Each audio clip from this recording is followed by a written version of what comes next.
Sorry for no gameplay, and I'm doing something in the background, editing the video.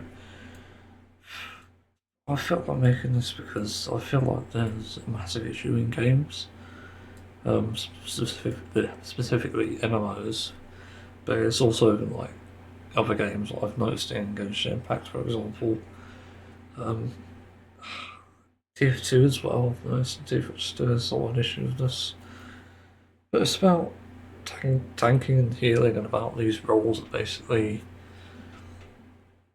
they're, they look complicated on the outside, but they're not actually, and it's got a lot to do with like I suppose either players thinking that they're better at a certain role than others, or it's probably like there's no incentive to do it. I think back to my World of Warcraft days when I used to play that. Well, I say days, it's like fucking 2018. God, I did try a classic WoW though before it came out, and I didn't like it.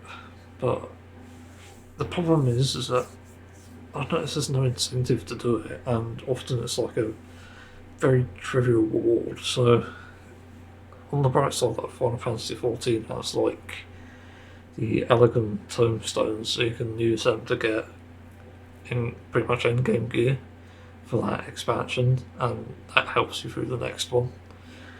But it's sort of complicated in the sense that you need to always be on top of that and have gear for like multiple roles. For example, like have Scholar, have Summoner, or Arcanist technically, and I have Paladin on Final Fantasy 14, and each of them can get these bonuses, and the bonuses are often quite good.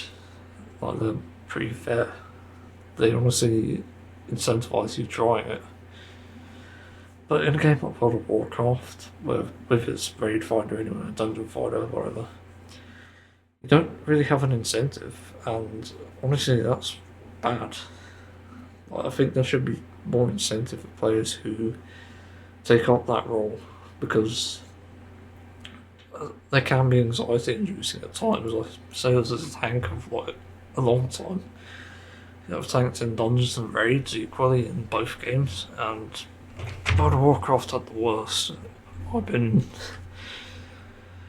and it's more to do with like the amount of mechanics that you have to learn before you can actually do it. And at that point, I just didn't bother. I just installed an add-on for World of Warcraft and let that play the game for me, and that's not a problem. But the problem is that sometimes having too many mechanics for a tank to deal with is a big turn off, and that's something I wish developers would acknowledge. On top of better rewards, like for example, give us DPS gear as a tank. You know, we don't want just tank gear because that's going to be useless in like world content and other areas of the game. Like if you're raiding, for example, if you had DPS gear because somehow you weren't able to tank, someone else could take over as a tank, and yeah, basically reward two pieces of gear, one for a tank and one for a DPS. Simple solution.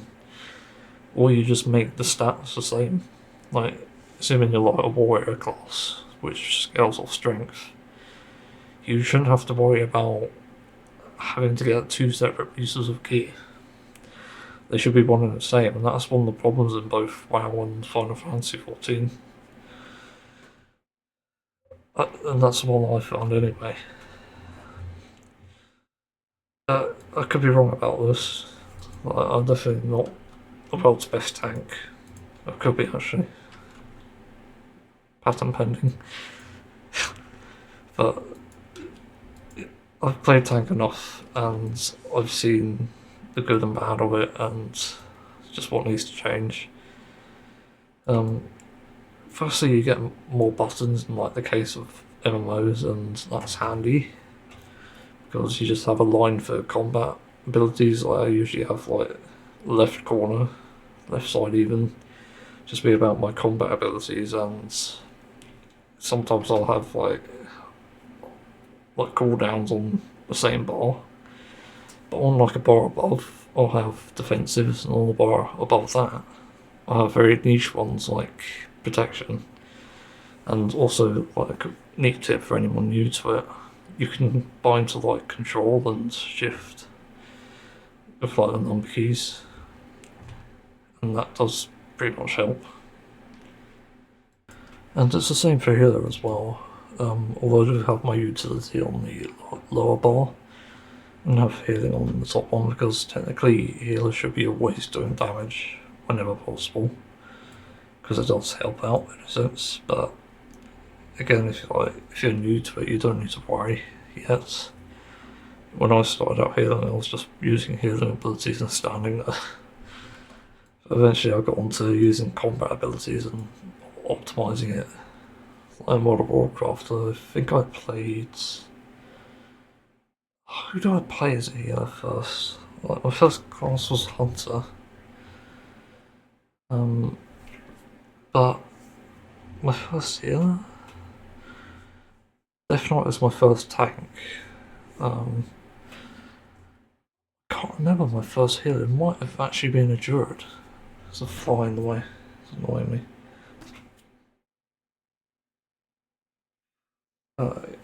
It's interesting looking back on it. There's different ways to play healers, and some of them are more complicated than others. As I've seen, like, Restoration Druid is actually tough, technically speaking, because you rely on dot damage rather than instant healing.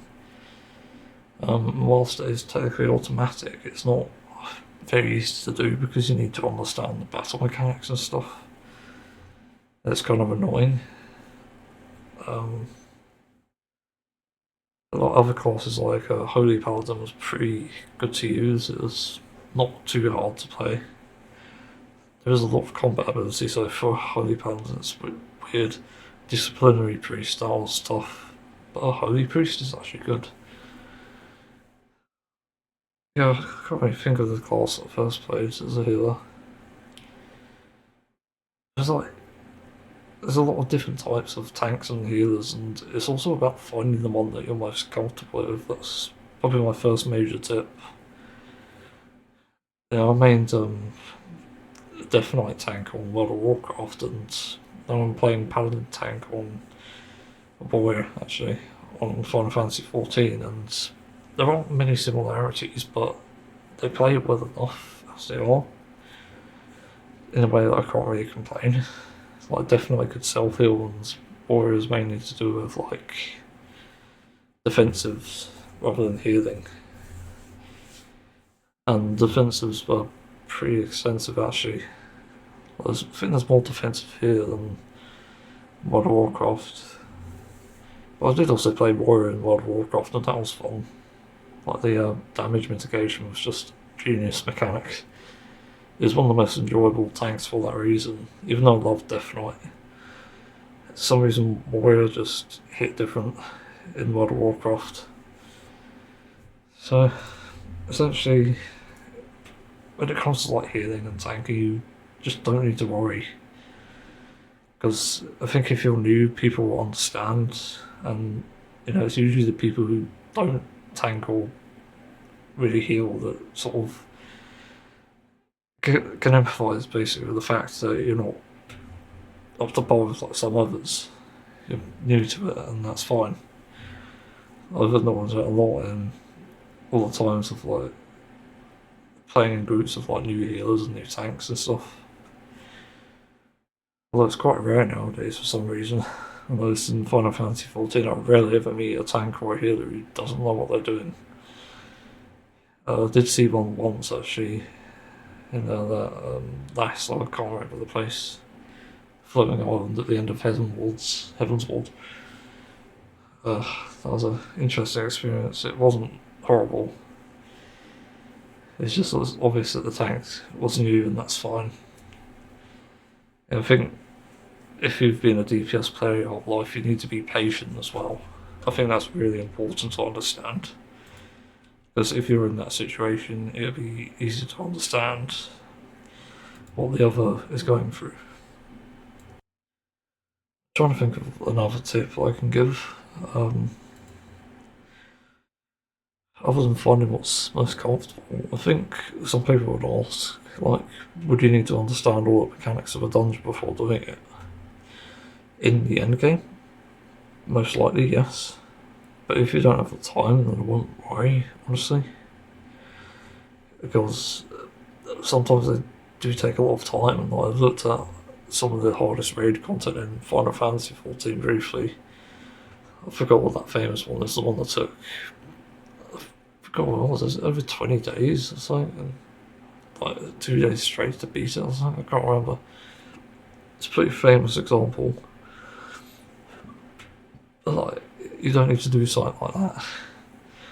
There's like a 40-minute video, I think, of how to beat this raid boss in Final Fantasy XIV. It's like, fuck that. Like, unless you really want the things that the boss is giving you, like the drops, it's not really worth it. And even then, it's probably worth setting some time aside, and I did that in World of Warcraft to an extent. And when we did the Head of the Curve achievements, I always sort of did studies on the raid bosses before going in. I did got a basic understanding, and even though I sort of forgot most of it, I got so used to the mechanics that I often wasn't the reason that players were wiping in these raids. And there's some interesting moments that come from that, and one of them actually was that the raid leader invited me to a group in the morning when I was online on World of Warcraft, and it was a group of random public players, like from the group finder, and we were doing the heroic Head of the Curve for the end of the Battle for Azeroth patch, and we did it within like 5 attempts, which was nuts. And I think I was tanking, if I'm not mistaken. But it's just an interesting moment because, pretty much everyone here had a basic understanding of the raid boss. It's just whether we can execute it, and fortunately we did it. And that's sort of one of the magical things about sort of reading up on that. You end up being like a standout player to some people, and that does eventually pay off. Like, it is definitely worth doing your homework, as boring as it sounds. It's also about practice as well. Like in World of Warcraft, you get more mechanics the higher the difficulty, but even then, it's not too much of an issue because most of them are quite basic. But it often comes down to like DPS, healer, or tank checks. It's like various things that sort of tie into it. Well, everyone has a role to play, and that's the complicated thing about raids. But tanks, in my experience, have the easiest job of them all.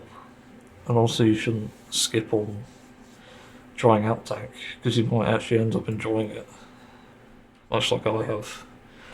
Also, it's kind of funny as well because like you can mess around with the boss sometimes in like lower difficulties. Spin them around. I did that a lot in World of Warcraft. It's funny to see like these giant 50 feet bosses just glitching around and stuff. It was funny. I do sort of miss those days, but I'm never going back to that game. But I think the other thing is onto healers now, because I've also played healers a lot. Actually, I've played those more than like DPS, thinking about it now. I got 2,400 hours in World of Warcraft in total over the course of 2 years, which is nuts. In like TF2 and stuff, I'll bring up this example as well. Like, nobody will play healer, and even in Genshin Impact, I see this. And really, the best way to be a good healer is to provide for your team in not only a healing sense, but in a combat sense as well. So in Genshin Impact, for example, there's plenty of healer characters, but some are better than the others. Barbara is great for like solo healing and applying hydro. For that reason, she's probably best in slot for most content anyway, because she heals at anyone at any range, I think. But the problem is she's not very utility oriented, so she doesn't provide much buffs outside of that. But on the other hand, you've got Bennett, who's been a long-standing character, let's say. He's been in the meta so many times, and he just hasn't left it yet. You haven't got a character quite like him. You boss attack when you're above like 70% HP, which he heals you up to. and we can apply Hydra and also infuse weapons with apply Hydra, I mean Pyro. And he's just generally the best one to use for most content. There are cases where he's not that great, where the boss is moving a lot, for example. But they've got characters like Xelonon, which is recent, who applies Defense Shred and heals with a burst. And also with like artifact sets like the is it Steel Millilith? I can't remember, the one that buffs when you make a shard. Because Geo creates shards. But that's really handy for your team. It gives you an elemental bonus, and there's like a character like Lather who provides shields for all teammates. If you equip like Sacrificial Sword, which resets your skill every now and then, every time you use your skill, it gives them pretty much permanent shield uptime. And that's pretty crazy, especially when you have characters that like do damage and can't be healed. Like Arlecchino, and I think Chlorine is one of them. Yeah, that's like a Genshin Impact example, but like TF2, when I used to main Medic, I don't really main anyone anymore, technically speaking.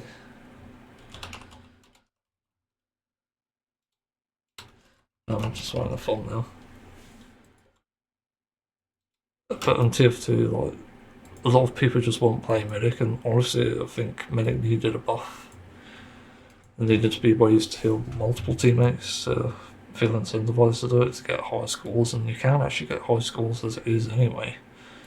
You just need like the quick fix or vaccinator, and you're good to go. And even like Chris Creek, which also provided utility in that sense. But my go-to is like quick fix because it's quicker to heal everyone and get them up, and give them a tiny bit of overheal, which helps. Even if you overheal like a Kunai Spy, I think you gave them at least a 50% more chance of surviving a direct hit rocket. It wasn't very much, but it's something. Medic could be fun to play, and it really entirely depends on what your team needs at that point. Same with the weapon, that depends on what your team needs as well. And I think it's very important to acknowledge that as well. You need to benefit your team more than yourself. Just makes a thumbnail again. I just find it interesting that nobody really picks up healer or tank. And I don't know if it's because of anxiety or what, I can't claim to know what the answer is. But I think it's important that you just try it out, like really. And the same in World of Warcraft and Final Fantasy XIV. Like one of the difficulties with healer that you might find is that you need to do like cleansing, which is a mechanic sort of thing. Like, so if your team gets like a poisonous buff that does massive damage over time, you need to cleanse that right way, simply put. That's one of the cool things about Halo, but also one of the annoying things. It varies really, what you like and what you don't like.